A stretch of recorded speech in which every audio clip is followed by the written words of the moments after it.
A new world is about to be born from your choices. But before that, subscribe to the channel to support new stories and follow each chapter of this journey. Shall we continue? The rain fell heavily on Manhattan, turning the streets into trembling mirrors that reflected neon lights and hurried footsteps. People walked hunched over, sheltering themselves with umbrellas or running to the first covered spot they found. But amidst the rush and the noise, there was someone who remained motionless, a figure seated near one of the side exits of Central Park, covered only by a worn coat that barely kept out the night's chill. Elena pressed her arms against her body, trying to stop the constant trembling. Water trickled down her torn hood, dripping into small puddles before her. The plastic bag where she kept her few belongings was soaked, and the feeling of losing even more was like an invisible pressure against her chest. But she didn't complain. There was no one to hear her. On the other side of the city, high above the crowded sidewalks, a glass office on the 47th floor held another kind of storm. Daniel Warren, owner of a technology and investment conglomerate, observed the city while holding an untouched glass of whiskey. He wasn't drinking. The drink was there only to fill his hand, like everything else that had occupied his life for months. Objects, appointments, meetings, figures. None of them filled the silence that surrounded him when all the employees left. The rain beat forcefully against the window pane, producing a constant noise that mixed comfort and melancholy. Daniel tightened his tie, irritated by the feeling of tightness. The room seemed smaller when the city lights were the only source of light. The success, repeated so many times on magazine covers, offered him no rest. The weight of the decisions he made daily, the coldness with which he was forced to act, and the absence of any genuine relationship corroded something inside him, something he pretended not to notice. When the digital clock struck 10:14 p.m., Daniel finally decided to go home. He grabbed his coat, turned off the lights, and walked down the silent hallway. In the elevator, one of his own reflections hit him hard. He couldn't remember the last time he'd felt anything real, joy, anger, excitement, anything. The emptiness had been growing, devouring his days and turning everything into a succession of obligations. Upon reaching the street, the heavy rain forced him to run to the car. The driver opened the umbrella, but Daniel refused, preferring to feel the cold water hit his face. Something inside him needed that shock. "Take it down Park Avenue, Evan," he said, getting into the car. Meanwhile, Elena picked up the bag and tried to move under a small nearby awning. The rain was turning the cardboard she slept on into a brown mess. Carefully, she tried to salvage some of the material, but gave up when she saw it was completely unusable. For a moment, she felt exhaustion weigh like a brick on her back. But she stood up. He always got up. The weather forecast had predicted only a light drizzle, but the storm seemed determined to test those who had nowhere to take shelter. Elena crossed her arms, trying to block the wind, and began to walk slowly along the sidewalk. Each step was calculated to avoid slipping, and each breath came with a pang of cold. Even so, she continued. She had learned long ago that when you stop for too long, your body gives up. Further on, Daniel's car sped down the avenue, its headlights cutting through the curtain of rain.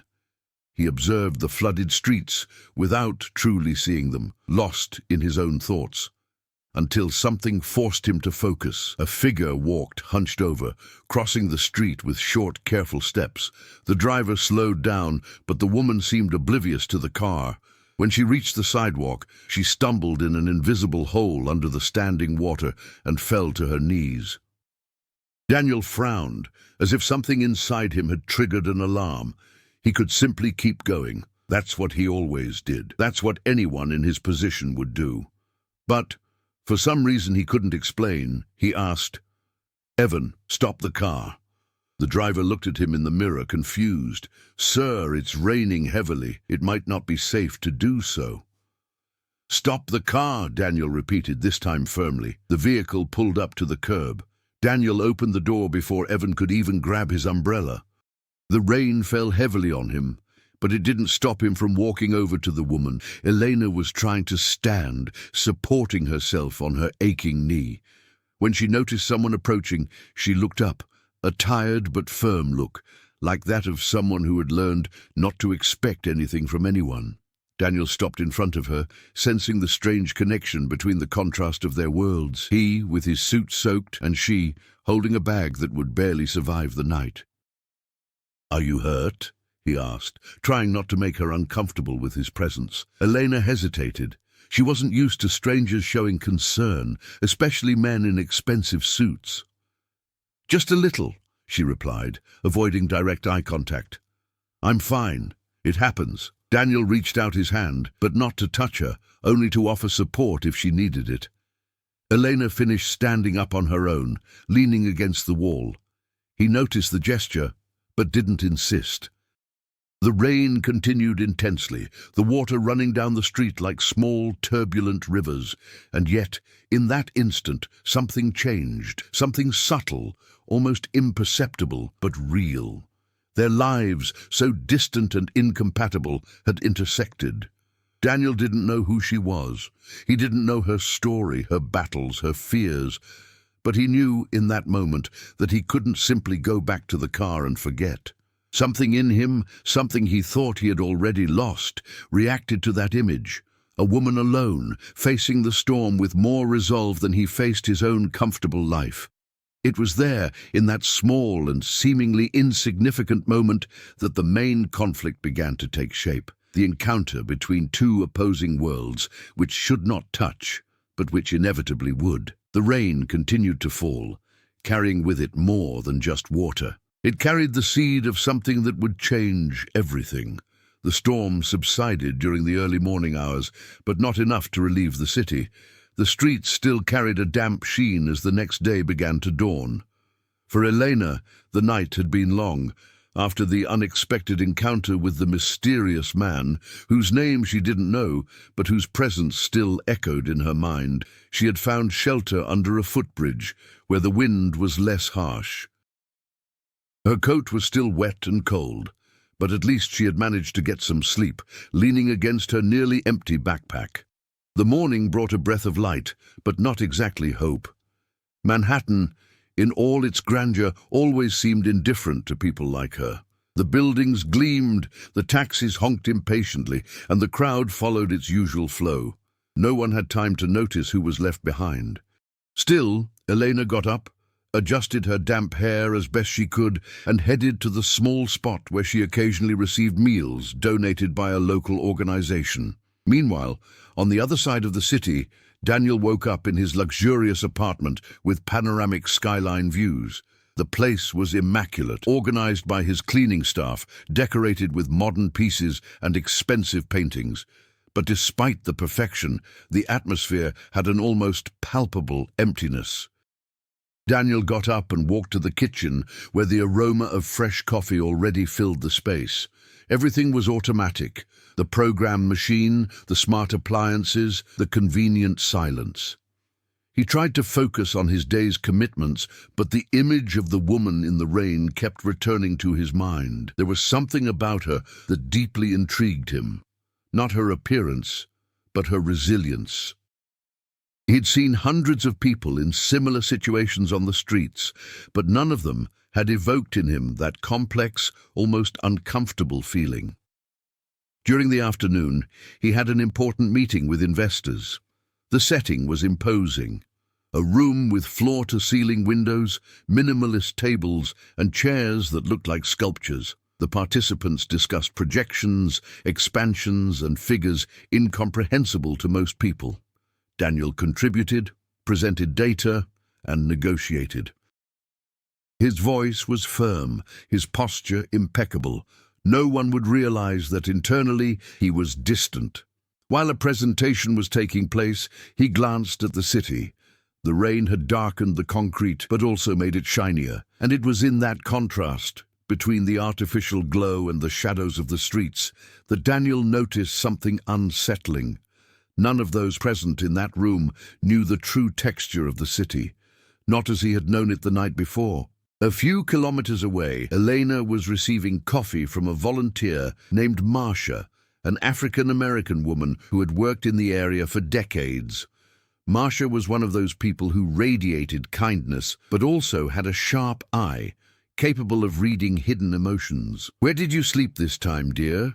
he asked, handing her a still warm paper cup. "Under the Brookfield footbridge," Elena replied, holding her glass with both hands. The rain intensified in the early morning. "There wasn't much room to go." Marcia sighed, disappointed with the city she loved, and which at the same time seemed to crush so many people. "If you need an extra blanket, let me know.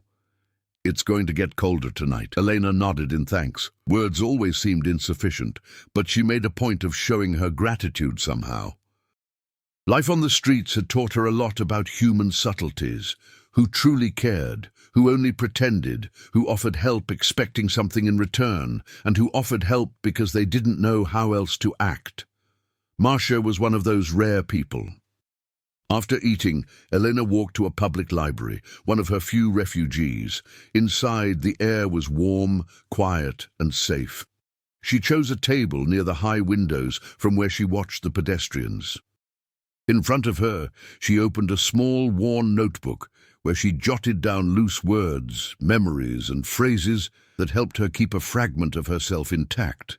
Writing was the only way to organize thoughts that often came jumbled by the difficulties of daily life. The library was also a place where she could feel invisible without feeling discarded. No one thought twice about seeing her there. Students, the elderly, and workers passed by without judging her. Perhaps because, in that environment, everyone was looking for something: knowledge, silence, distraction, or just a little peace. While absent-mindedly flipping through a book, she overheard a conversation between two young men. They were talking about getting internships at prestigious companies, mentioning names Elena only recognized from the news. Among them was the name Warren and Co. She looked up. The surname immediately brought to mind the man who had helped her the night before. Could it have been a coincidence? There were many people with that name in the city, but something about his posture, his impeccable suit, his way of speaking, everything about him seemed different from any ordinary citizen. It turned out she was right. As the afternoon wore on, Daniel decided to take a walk after the meeting, something he rarely did. The security guards and assistants tensed at the unexpected decision, but there was no way to argue without seeming intrusive. He simply wanted to observe the city closely, perhaps searching for something he couldn't even define himself. The streets smelled of wet asphalt and street food. The contrast between wealth and poverty was evident, but Daniel had never observed it so consciously as now. The first time he saw her was brief. Elena was leaving the library with her notebook in hand and her coat still damp. Daniel, just a few meters away, recognized her immediately. She didn't notice his presence. He hesitated for a moment, unsure whether he should approach, but he chose to let her go, watching her disappear among the pedestrians. It was in that brief moment that something greater formed within him, a desire to understand who she was beyond that rainy night, a genuine curiosity, free from judgment, that completely escaped the logical and calculated control he had always maintained. And on that very day, without Elena knowing, their paths crossed once again. In the days that followed, the encounter between Daniel and Elena became something silent yet profound. Especially for Daniel, who tried to maintain his impeccably structured routine, but found himself increasingly distracted. He tried to keep his mind focused on the reports, the quarterly balance sheets, and the investment decisions that drove his company, but the image of Elena walking through the city in her wet coat kept returning. It wasn't pity. It was a different kind of unease, as if something was out of place, and he, despite all the control he had over his life, couldn't ignore it. On Wednesday morning, after a meeting about international expansion, his assistant, Oliver, entered his office carrying a stack of documents. "Here are the files you requested," he said, placing the folder on the table. "I need your signature on a few pages by the end of the day." Daniel nodded, but his attention wasn't on the folder. Through the window, he watched the intense movement on the sidewalks. Manhattan always seemed to be in an endless race, but now he perceived the stories hidden among the hurried footsteps. "Oliver," he called without taking his eyes off the street, "how many social projects are we currently funding?" The assistant blinked, surprised by the question, which was completely unexpected. "Social projects, sir? Well, we have some partnerships, but nothing significant. It's not exactly the company's focus." Daniel didn't answer immediately. His fingers drummed on the table. It was the first time he'd asked himself that in years. The company had grown based on technology and aggressive investments. Philanthropy had never been a priority. "I want a complete list by tomorrow.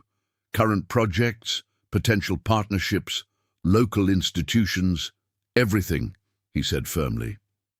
Oliver nodded, still confused, but left to carry out the order. Meanwhile, Eleanor spent the morning going around places where she could try to find some temporary work. Laundromats, cafes, small markets, all were full or had already hired people. The city didn't offer easy opportunities for those without a fixed address or references. Still, she kept trying. She had learned to survive through persistence. At noon, she stopped at a diner on the corner of 3rd Avenue. It was an old place, smelling of grease and with the constant sound of banging pots and pans. The owner, a man named Rick, already knew her by sight. "Nothing for you today, darling," he said before she could even ask. "But come by tomorrow. I might need help with deliveries." "That's fine," Elena replied, trying to smile. "Thank you anyway." She knew that Rick was one of the few who didn't treat her with suspicion. Even when he had nothing to offer, he would hand her a glass of water or let her rest there for a few minutes. In New York, small gestures like that were almost a miracle. Leaving the diner, Elena walked a few blocks to Central Park. The cold was still intense, but the weak sun offered some help. She sat on a partially dry bench, took her notebook out of her backpack, and began to write. Loose words, incomplete sentences, memories she didn't share with anyone. It was her way of keeping herself whole. She was so focused that she didn't notice when someone approached. Only when she saw a shadow cast on the page did she look up. "Daniel." "May I sit down?" he asked with a caution almost unexpected for someone so used to being in charge. Elena hesitated. She remembered him well. He wasn't an ordinary man. There was something about his posture, his gaze, the way he occupied space, and especially the way he had parked his car that night. "You can," she replied, closing the notebook carefully, but without hiding her discomfort. Daniel sat down beside him, keeping a respectful distance. "Excuse me for showing up like this," he began. "I just happened to be here." Eleanor raised an eyebrow. It was unlikely he was walking through Central Park by chance. She knew it, and Daniel knew that she knew it too. But he continued, "I wanted to see how you were. The night of the rain, you looked hurt."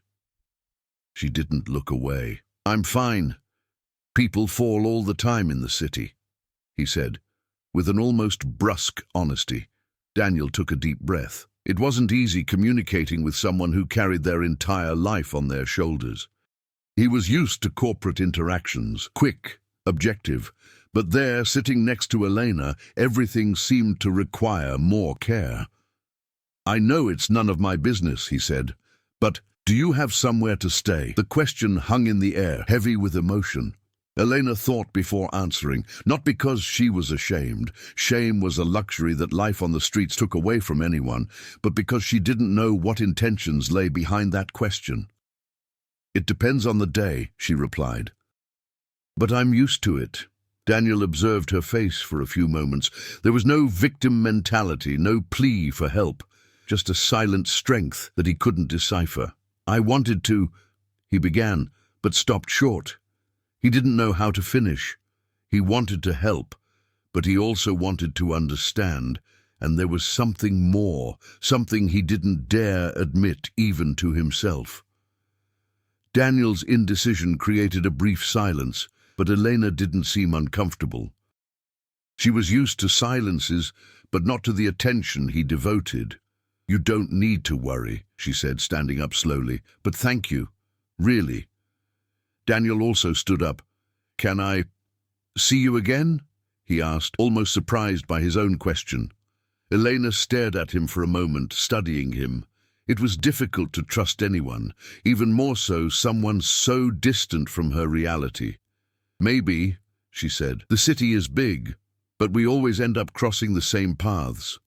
And then she walked away, strolling slowly along the stone path. Daniel watched her until she disappeared among the trees. When he finally turned to leave the park, he felt an intense conflict, one that had been growing since their first encounter. He wasn't just curious. This woman awakened something in him that he didn't understand, something that challenged his carefully organized life. And as she walked back, she realized that the decision she would make in the coming weeks could change everything for both of them. In the days following the meeting in Central Park, a slow but noticeable change began to take shape in Daniel's routine. He tried to keep his schedule intact, but his habits began to subtly deviate from his usual paths. He walked more frequently, especially through areas he previously avoided or ignored. His assistants didn't understand. His colleagues found it strange, but didn't risk asking questions. He was the CEO, and CEOs in general didn't ask permission for anything. While her life changed slowly, Elena's continued at a rapid pace, not by choice, but for survival. Each day brought a new challenge. The intensifying cold, the more crowded streets, the relentless search for temporary work. Yet something within her had also begun to change. The memory of Daniel's kindness, genuine, without apparent ulterior motives, stirred layers of her that had been hardened for years. But the city, with its inherent complexity, did not allow things to remain simple for long. One of the subplots that emerged was the constant presence of Rick, the diner owner, who occasionally offered Elena something. Rick had a teenage daughter, Mia, who had been helping out at the establishment after school. The girl was observant and had a rare sensitivity for noticing when someone was going through difficulties. On Thursday, when Elena appeared again, Mia approached with a cup of hot chocolate. "It's colder today," he commented, handing her the drink. "I thought you'd like it." Elena accepted, surprised by the kindness. "Thank you, Mia. You didn't have to." "I know," the girl replied, sitting down in front of the snack bar, "but my father said you always try to help here when you can. And we like people who try." Elena smiled for the first time in days. It was a small, restrained but genuine smile. Interactions like that brought a warmth that went beyond the hot drink. Mia, with her youthful enthusiasm, became an emotional anchor, even if only for a few minutes of the day. Meanwhile, on the other side of town, another subplot was unfolding. Oliver, Daniel's assistant, had found his boss's recent behavior extremely strange. He was efficient, attentive, and didn't like losing control of the routine, especially when it involved risks to the company's image. It was during a casual conversation with another director that Oliver overheard a curious rumor. Daniel had been seen walking alone, without security, in areas rarely frequented by executives of his caliber. The rumor spread quickly, and an atmosphere of concern began to form. There were investors wary of any behavior considered unpredictable, and employees worried about the pressure Daniel had been under in recent months. Some thought it was just a new hobby. Others saw something more serious, a possible burnout. This internal tension generated another layer of complexity, the silent pressure for Daniel to be more predictable. The company depended on his stability. And at the same time, Daniel was drifting further and further away from the man he had always been. On Sunday afternoon, Daniel decided to walk again along the same path that had led him to the library where he had seen Elena for the second time. He didn't know if he would find her, and he wondered what he would do if he did, but he felt he needed to at least try. It wasn't rational. It wasn't strategic, and it certainly had nothing to do with business. It was personal. For the first time in a long time, genuinely personal. He found her sitting on a bench near the east entrance of the park, watching a group of children playing in a makeshift playground among the trees. Her coat was still worn, but that day she seemed more at peace, resigned to the rhythm of the city. Daniel approached slowly. "Eleanor." She turned around, surprised to hear her name. "How do you know?" he began, but stopped. Had she told him her name? He couldn't remember. Perhaps she'd mentioned it in some fleeting sentence. Daniel noticed the confusion, but didn't want to press the issue. "You didn't seem to want me to be left in the dark," he said simply. Elena frowned, but relaxed soon after.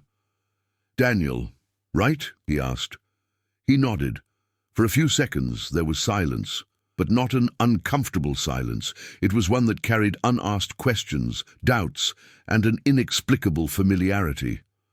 "Why are you here again?" Elena asked, in a tone firmer than necessary.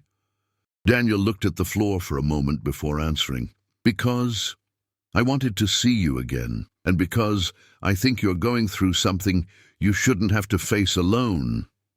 She took a deep breath, almost annoyed. "Everyone here faces something alone," he said. "It's New York." He didn't disagree, but he didn't back down either. Even so, that doesn't mean it has to stay that way. Her gaze hardened. It wasn't easy for Elena to let anyone get close, especially someone who came from a world as distant as his. Before she could answer, a third person approached. It was a thin man with a torn jacket and a suspicious look. Elena recognized him immediately. Ryan, someone who had lived on the streets longer than she had. He was volatile, but not necessarily dangerous. He carried a constant anger, fueled by abandonment and a sense of injustice. "Elena," Ryan said, ignoring Daniel, "are you going to the food distribution today? I need your share if you're not." Elena frowned. "I can't give you anything, Ryan. You know that." "You don't understand. I need to," he insisted, his voice growing harsher. Daniel instinctively took a step forward.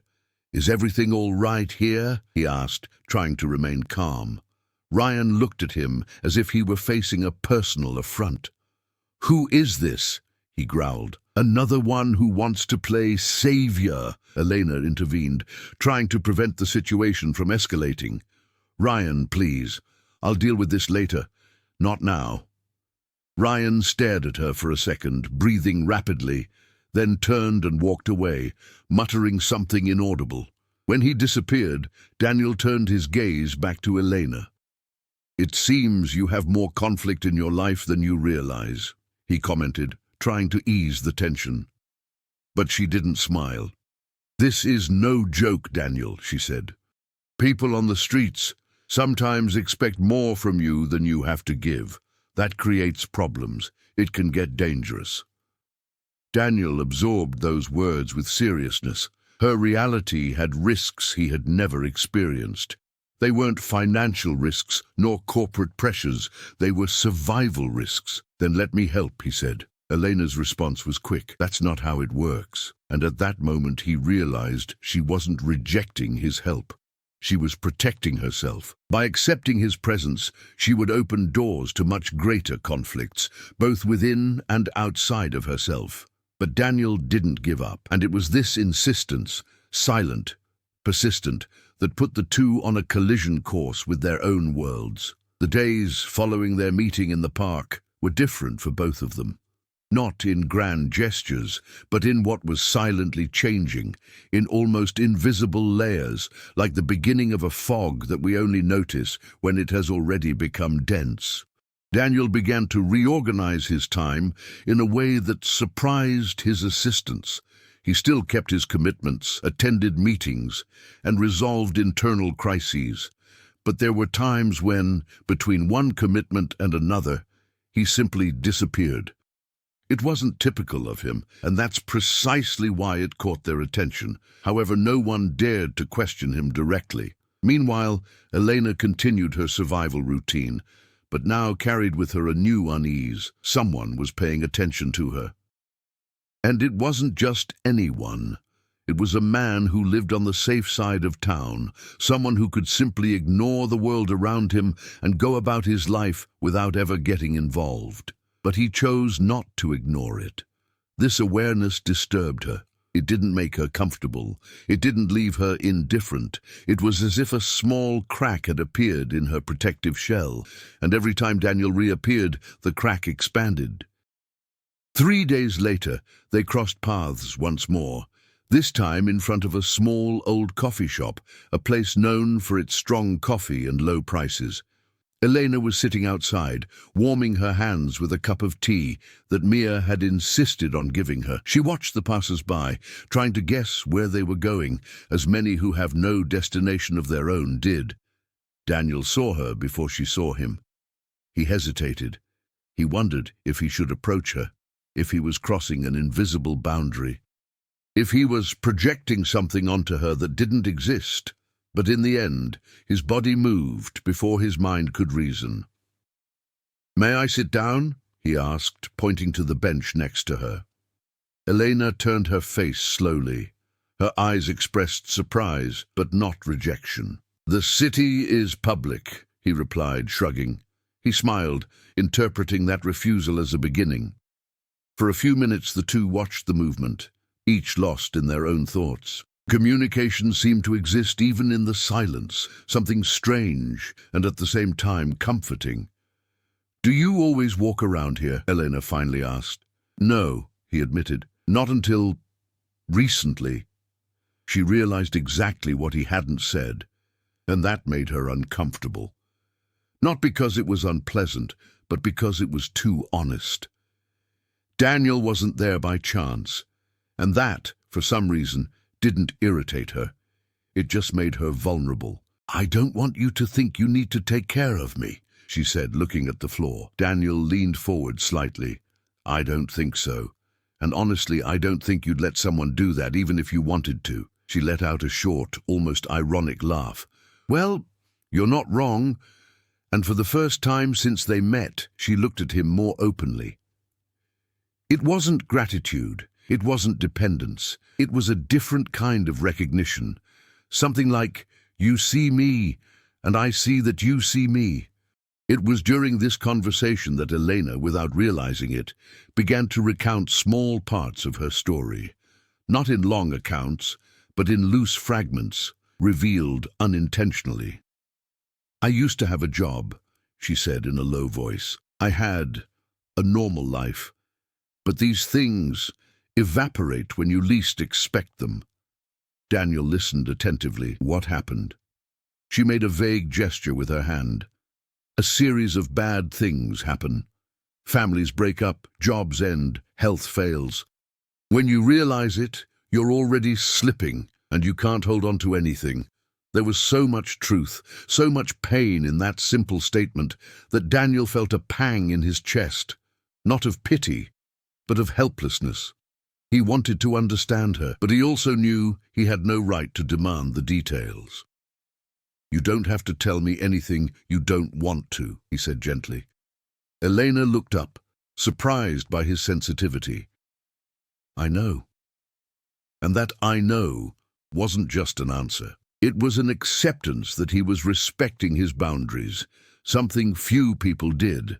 After that day, the meetings became more frequent, some planned, others by coincidence. Daniel started bringing extra coffee when he passed by places she frequented. Elena, in turn, allowed him to sit next to her, but without accepting any kind of financial help. He never insisted. He never tried to cross the line. He simply remained there, present. And this presence began to affect her in ways she didn't want to admit. At night, when she took shelter in a temporary shelter or under an awning, Eleanor found herself thinking about the questions he asked, about the way he listened to her, as if there was value in every word she said. It was strange to be treated like someone important, especially after so long being treated as invisible. Meanwhile, Daniel felt something stirring within him, something he tried to rationalize, but which didn't fit into any logic. He couldn't say when he had crossed the line from simple concern to something deeper, but he knew he had, and that scared him. Their relationship had a rare characteristic. It began without haste, but also without return. Daniel began to question everything, his priorities, his beliefs, the way he lived. At the same time, Elena was also facing an internal battle. Allowing him to continue getting closer meant opening herself up to feelings she was no longer sure she could sustain. They didn't talk about what they were feeling. They simply let their shared experiences build something silent but increasingly strong. And then, on a particularly cold, late afternoon, something changed. Elena was trembling when Daniel found her. It wasn't just physical cold, it looked like fear. "What happened?" he asked, immediately worried. Elena hesitated, but this time she couldn't hide it. "Ryan, he threatened me. He thinks you're giving me money and that I'm hiding it. He said that if I don't share it, he'll make me pay." Daniel felt his stomach churn. A mixture of anger and urgency coursed through him. "He won't touch you," he said, his voice low and firm, unlike anything Elena had heard from him before. She stared at him, surprised by the intensity. "Daniel, you don't understand. This world isn't yours. The rules aren't the same." "Then teach me the rules," he replied without blinking. And it was there, in that instant, in that sentence, that the connection between the two ceased to be mere proximity and transformed into something deeper, more inevitable. Something that neither of them could, or wanted to, control. The tension that had been building around Elena finally reached a breaking point. Ryan's warning wasn't an empty threat, and they both knew it. The big city had its own codes, and none of them were kind to those who had no way to protect themselves. The following night, Daniel tried not to show it, but he spent hours restless, unable to concentrate on anything. He knew he couldn't just walk away and hope everything would be all right. That was something he could do in meetings, in negotiations, in practical situations, but not with people, not with her. On the other side of town, Elena slept poorly. Fear kept her alert, and every noise from the street seemed like a harbinger of something worse. When she finally managed to doze off, she woke with a start, overcome by an unsettling feeling that something was out of place, and it was. The next day, Eleanor decided not to go to the places she usually frequented. She avoided diners, she avoided the park, she avoided any street where Ryan might appear. But avoiding someone in such a big city wasn't as simple as it seemed. New York is full of open spaces, but those who live on the streets don't have many places to hide. Late in the afternoon, as she crossed a side street near 6th Avenue, she heard hurried footsteps behind her. Turning around, she saw Ryan, his gaze filled with frustration, paranoia, and something else. Hunger. Not just literal hunger, but a hunger for control, for distorted justice. "I've been looking for you all day," he said, approaching her. Elena instinctively recoiled. "Ryan, please don't do that." He gave a crooked smile. "Do you think you can just disappear? Do you think you can fool me?" "I never deceived you," she replied, trying to keep her voice steady. "I have nothing to give you." He took a step forward. "Yes, you do. Someone like him," she said, spitting out the word as if it were poison. "Do you think we don't see it? He shows up, talks to you, buys you food, treats you like you're special. Everyone saw it." Elena's world seemed to shrink. Daniel's presence, which had once been a beacon of light in the darkness, was now becoming a source of danger, and that hurt more than she wanted to admit. "Ryan, it's not what you're thinking. He doesn't give me money. He just talks to me." The man laughed, a short, bitter laugh. "Conversation? Wake up, Elena. People like him don't talk to people like us, not without wanting something in return." Before she could answer, Ryan grabbed her arm. "You're going to tell me where he is, and you're going to prove to me that you're not hiding anything." The touch wasn't violent at first, but that was the intention. Elena tried to break free. "Ryan, please let me go." He squeezed harder. "Come on, let's settle this now." The street was almost empty, and the few passers-by did what many people do in big cities. They looked away. People who live on the fringes of society are almost always invisible. Let her go. The voice came from behind, firm, calm, but carrying an intensity that had never been directed at Ryan before. Ryan turned around. Daniel was there. No security, no disguise, no hesitation. He was just there. Elena closed her eyes for a second. Why did he come? Daniel didn't raise his hands. He didn't make any sudden movements, but there was something in his posture that made it clear. He wouldn't back down. That's none of your business, Ryan said, huffing. She's part of this place. You're not. You don't understand any of this. Daniel stepped forward. I don't understand, it's true, but I understand enough to know that you're hurting someone who doesn't deserve it. So, I'll ask just one more time. Let her go. Ryan looked at Elena, then at Daniel, and something changed in his face, something between wounded pride and fear of losing what little power he still had. He let go, but he didn't leave. You're making her suffer, Ryan said, his voice trembling. You're messing with her head. When you're gone, and you will be, who's going to stay to help her? Me, because I'm here every day, because I know what it's like to live like this. You don't. You'll never know. Daniel did not respond immediately. And it was Elena who needed to take a deep breath and intervene. Ryan, I know you're angry, but this isn't right. I never asked you for anything, and you never gave me anything. We're both just surviving, that's all. Her honesty affected Ryan in an unexpected way. He remained silent for a few seconds. Then he simply turned and walked away, muttering something that neither of them understood. But it wasn't the end. They knew that. When Ryan turned the corner and disappeared, Elena let her body relax and almost fell. Daniel held her shoulders. Are you well? I am, she replied automatically, but her voice betrayed her fear. Did he hurt you? She shook her head, but avoided his gaze. Daniel, you shouldn't have come. The words hurt him. I came because I was worried. I know, she said, and that's the problem. He frowned. Like this? Elena took a deep breath, trying to control her emotions. The closer you get, the more you mess everything up. Your life, mine. People start expecting things that don't exist. And when all of this falls apart, and it will fall apart, it will be worse for me than for you. Daniel hadn't expected that. But he didn't run away from the truth either. I'm not here because I feel sorry for you, nor because I want to seem like a hero. I'm here because you matter to me. It was the first time he had said it out loud, and Elena felt the impact. She closed her eyes, almost as if the truth were too much to bear. You can't, she said almost in a whisper. You can't let me care like this. Why not? And then for the first time she told the raw truth, because I don't know what to do with it.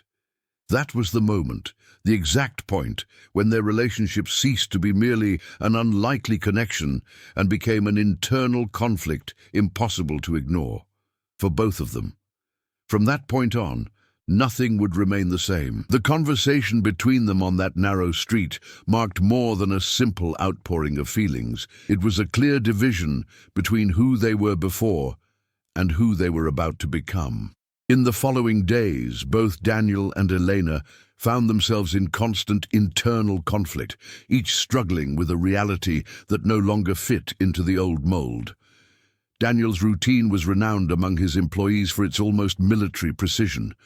But now he was arriving at the office later, reviewing documents without focus, and frequently needing to ask to discuss matters he previously resolved in minutes. Oliver, his assistant, noticed this first. Is everything all right, sir? He asked, placing a report on the table. Daniel considered replying automatically, as he always did, but he stopped. No, he admitted without taking his eyes off the window. But I'm still trying to understand why. Oliver remained silent for a few moments, unsure if he should ask anything else. When he finally left, Daniel continued standing there, looking at the city below, trying to find answers in buildings, lights, and streets that had always seemed so familiar. but which now seemed entirely new, as if he were seeing them for the first time. He tried not to think about Elena, but it was impossible. Her strength impressed him, as did the controlled fear she hid, and above all, the courage she had shown in saying that she didn't know how to deal with the fact that someone truly cared about her. Daniel felt he needed to understand something within himself before taking any further steps, and this understanding required him to confront parts of his life that he had always ignored. That night, he did something he hadn't done in years. He walked through the city without a driver, without security, without a destination. He just walked. As he walked through busy streets, simpler neighborhoods, blocks he had never visited before, he noticed details he had never seen before.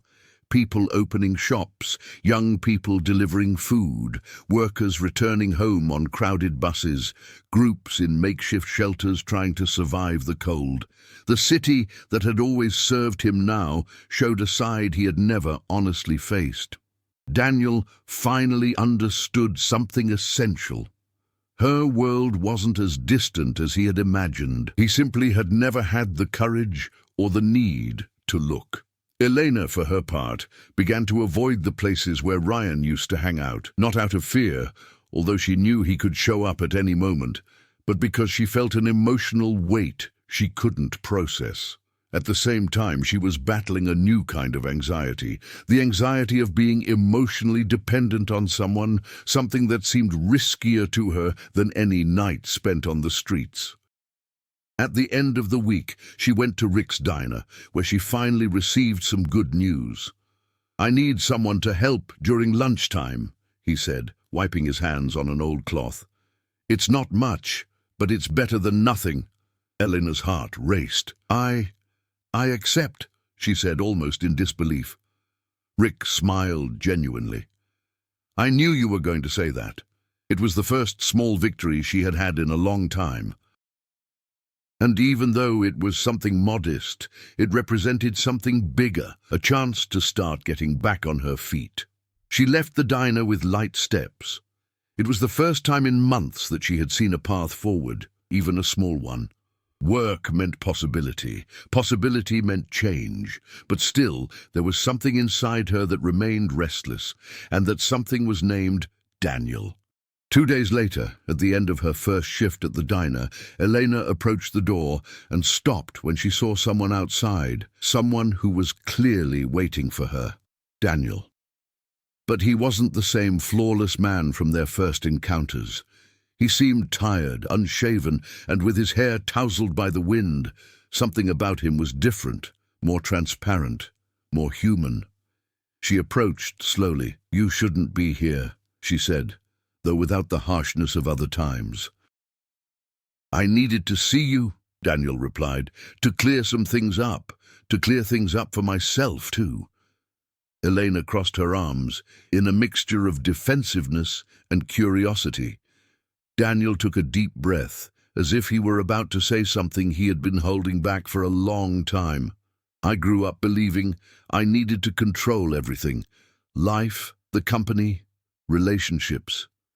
But after that day, on that street, I realized that some things aren't meant to be controlled. They're meant to be felt." She looked away.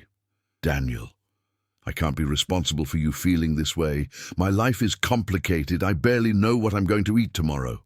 "I know," he said quickly, "and I'm not here to fix your life. I know you don't need that. You don't need a savior. I just wanted you to know that I want to be around, not to save you, but to walk with you if you want." His words weren't impulsive. They were measured, genuine, as if he had spent days thinking about it. Elena felt something stir within her, something dangerous but real. "You don't know where this is going," she said. "Exactly," he replied, "and that scares me. But I think it's the first time in my life that something has scared me in a way that's worthwhile."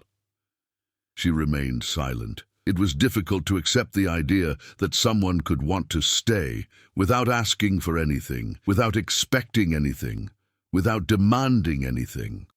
It was easier to believe that he would eventually leave, like so many others, but she also realized something else.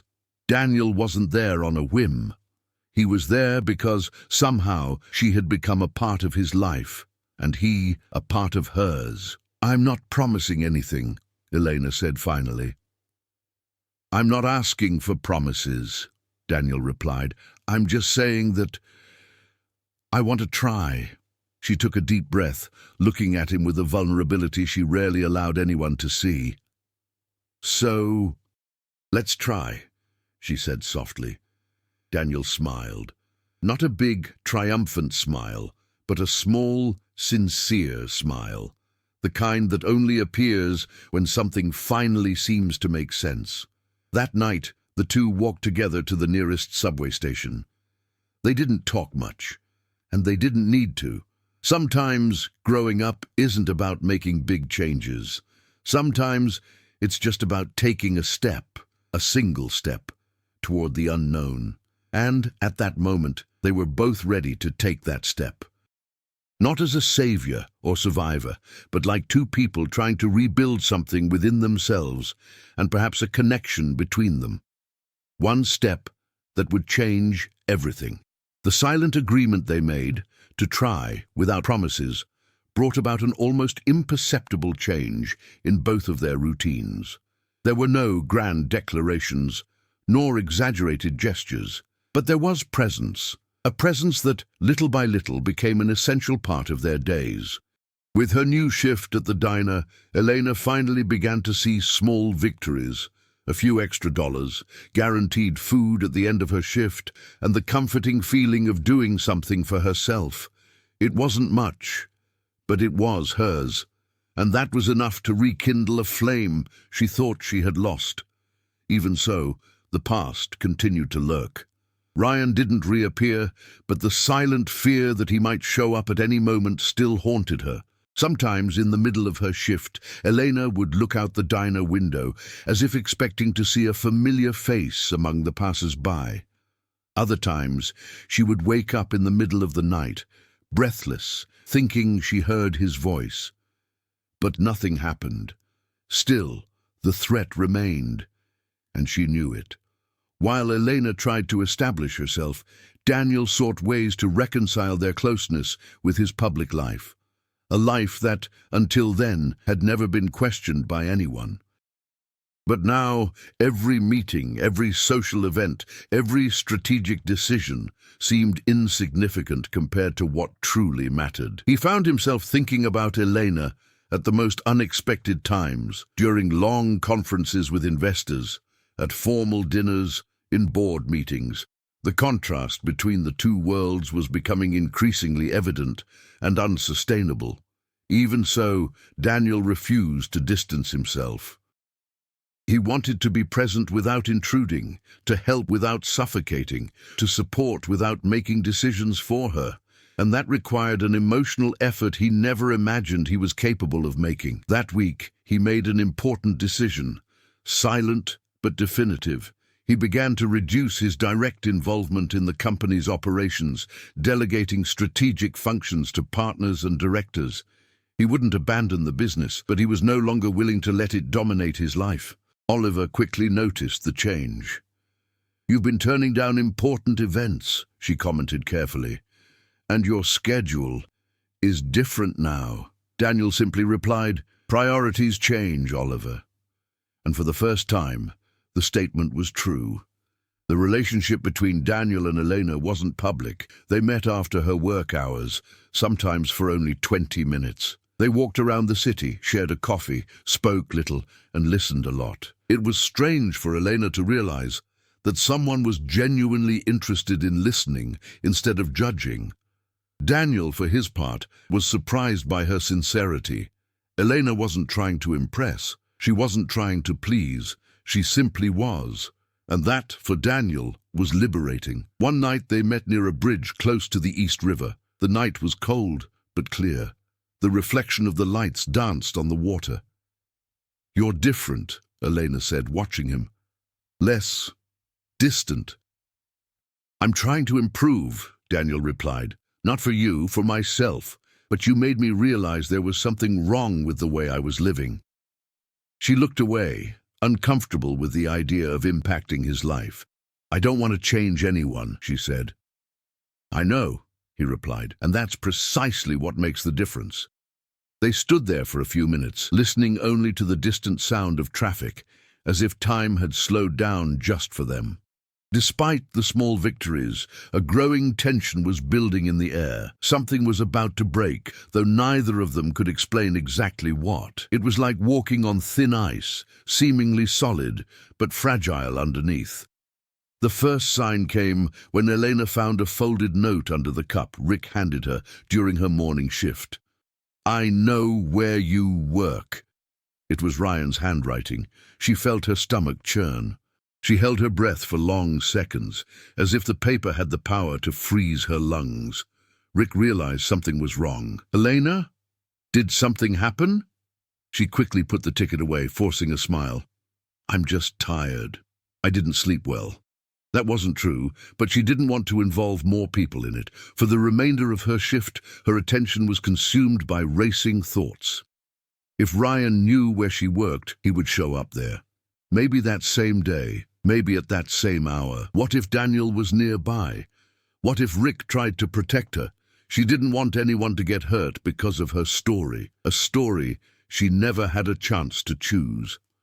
That night, when Daniel arrived to pick her up as he usually did, he immediately noticed the difference in her gaze. Elena was alert, tense, like an animal sensing a predator in the shadows. "What happened?" he asked bluntly. Elena hesitated for several long seconds, but at that moment she finally understood. She didn't have to face everything alone, and by hiding it from him, she would only be putting more people at risk, including him. She took a deep breath. "Ryan found it where I work," she said finally. "He left a note." Daniel felt something tighten inside his chest. It wasn't fear. It was determination. "Where's the ticket?" he asked. She handed him the small, crumpled piece of paper. Daniel read it, and his eyes darkened. It was no longer just a threat. Now it was personal. "This ends today," he said, with a firmness that surprised even himself. Elena instinctively recoiled. "Daniel, don't do anything impulsively. You don't know the world he lives in." "And he doesn't know mine," Daniel replied, his voice low and controlled. That was a dangerous phrase, because it indicated that something much bigger was about to happen. The calm that had enveloped them in recent days finally shattered, and the two sensed in the silence that settled between them that they were about to enter the most difficult part of the whole story. The revelation of the note changed everything. What had previously been just a silent tension had now become something real, palpable, urgent.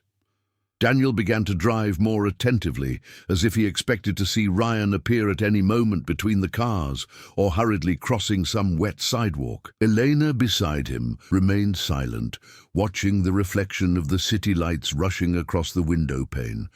Neither of them wanted to start the conversation, but their thoughts clashed like strong, restless waves. "Are you sure you don't want to go to the police?" Daniel finally asked. Elena closed her eyes. It wasn't a new question. Several people over the years had made the same recommendation, and she had always refused them all. "I know how this works," he murmured. "They'll say they can't do anything until he tries something, and when he tries, it might be too late." Daniel gripped the steering wheel tightly, his muscles tense. "Then we'll do it my way," he said. Elena looked at him, frightened. "Your style? Daniel, you have no idea what Ryan is capable of." He stared at her for a second. "And you have no idea what I do when I want to protect someone." It wasn't a threat, nor arrogance. It was simply the truth, and that worried her more than any of Ryan's bravado. In the following days, Daniel began to act with meticulous precision. He wasn't impulsive, he was strategic. He started by talking to Oliver, who immediately realized something was wrong. "You seem different, less patient," the assistant commented as he escorted Daniel to the private elevator. "I'm solving a problem," Daniel replied without giving details. Oliver didn't insist, but he realized it was a personal problem. Daniel never hid his professional concerns, only his personal ones. In his office, Daniel sought discreet contacts, people who worked in security for large events, former private investigators, risk consultants. He didn't want violence. He didn't want physical confrontation. He wanted information. I wanted to know who Ryan Miller really was. And little by little, the information began to come in. The past Elena had mentioned was only the tip of the iceberg. Ryan had a history of assaults, minor arrests, and a record that never resulted in convictions because he always disappeared before being found. A silent predator, accustomed to controlling through fear. Daniel realized something obvious. If Ryan was stalking Elena, he wouldn't stop. And if she continued to be at the mercy of this threat, she would never be able to rebuild her life. Not with him, not with anyone else. While Daniel moved around backstage, Elena tried to work as if nothing was happening. But every noise from the door, every more aggressive customer, every lingering stare from a stranger seemed like a red alert. Rick, the manager, noticed. "Elena, I know you said everything was fine," he said on a particularly hectic morning, "but you look like you're about to faint." She tried to smile, but the smile came out weak. "I'm just tired." Rick crossed his arms. "I've seen a lot of people lie to me, including myself," he said ironically. "If you need help, I'm here." The heartfelt offer nearly broke Elena, almost. But she took a deep breath and continued her shift until the end, even though she was trembling inside. As she left the diner, she found Daniel standing on the sidewalk, his hands in his coat pockets. The cold wind was ruffling his hair. "Did something happen?" he asked, seeing her tense, as if she were on the verge of a breakdown.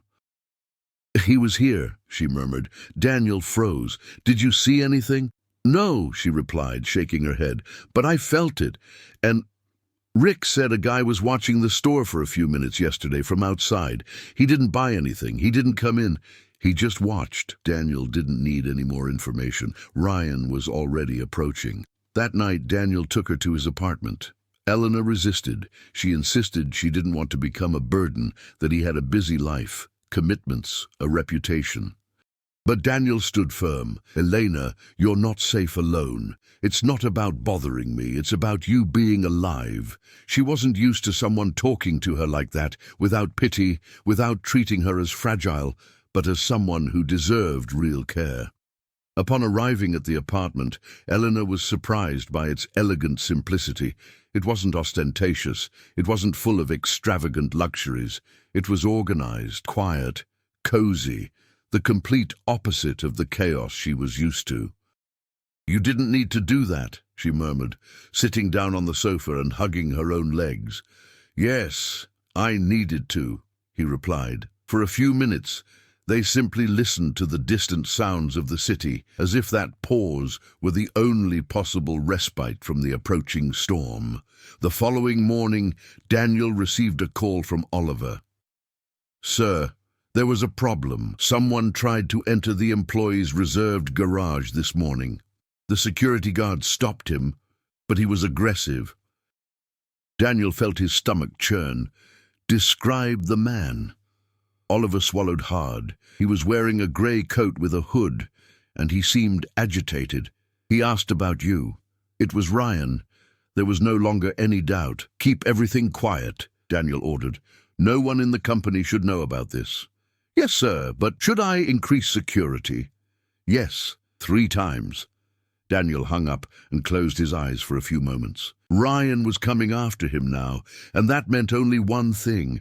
Ryan had realized that Daniel was protecting Elena, and that made him a target. When she told Elena, Elena turned pale, as if the ground had been pulled out from under her feet.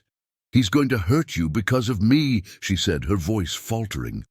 Daniel approached, cupped her face in his hands, and spoke calmly, even though inside he was seething with anger. "I won't allow that, and you're never going to face him alone again." Elena closed her eyes, breathing heavily, trying to believe what she was hearing. But what she didn't know, and neither did Daniel, was that Ryan had already taken the next step. I already knew where Elena slept. I already knew where Daniel lived. I already knew where I would attack. And when the attack came, neither of them would be prepared for what would happen. Dawn broke over New York with a light rain that streaked the windows of Daniel's apartment. Elena lay on the sofa, covered with a light blanket, finally asleep after hours of restlessness. Daniel remained awake, sitting in the nearby armchair, gazing at the city through the window. The silence of that night had something strange about it. Dense, heavy, as if holding its breath in anticipation of the inevitable. Around 3 in the morning, Daniel got up to get a glass of water. That's when he heard it. A snap, subtle, yet clear. A sound that didn't come from the street nor from the wind. It came from inside the apartment. Daniel's body immediately tensed. He silently placed the glass on the sink and walked into the hallway. The soft lighting cast shadows that flickered on the walls, and for a second he thought it was just paranoia, the result of sleepless nights. But then he heard something else. Steps. Slow, careful, determined. Daniel had no weapons, he never needed them, but he grabbed the first heavy object within reach, a metal decorative stand. The weight didn't matter, instinct did. He walked towards the room where Eleanor was sleeping. Before he could say a word, the guest room door, which was open, swinged open. A dark figure slowly emerged like a living shadow taking shape. Ryan, with his hood soaked, his eyes red with fury, and the distorted smile that Eleanor had once described to him through tears. "Finally," Ryan murmured, his voice low and thick with hatred. "I've finally found you two." Daniel tried to remain calm, but his heart was beating so hard it almost hurt. "Get out now," he said firmly, "and nothing will happen to you." Ryan Ryu. "You think you can threaten me, rich kid?" He took a step forward. Daniel took another step back. Not out of fear, but to prevent Eleanor from waking up and placing herself between them. But she woke up. She woke up to the sound of Ryan's voice. "No," Elena whispered, jumping to her feet. "No, please." Ryan turned his head slowly toward her. His smile widened. "I missed you, darling. You were always good at running away. But I was always better at finding." Elena backed up until her face was against the wall. Her breathing quickened, almost uncontrollably. Daniel immediately positioned himself between the two. "You're not going to touch her." Ryan tilted his head, analyzing him, like a predator intrigued by prey that decides to fight. "Oh yes, I will. I always take what's mine." Before Daniel could react, Ryan moved forward. The impact was brutal. They both fell to the ground, knocking objects off the side table. Daniel tried to get up, but Ryan was strong, driven by a deep, almost animalistic rage. Elena shouted, "Stop! Please, stop!" But Ryan didn't stop. He hit Daniel so hard that the sound echoed through the apartment.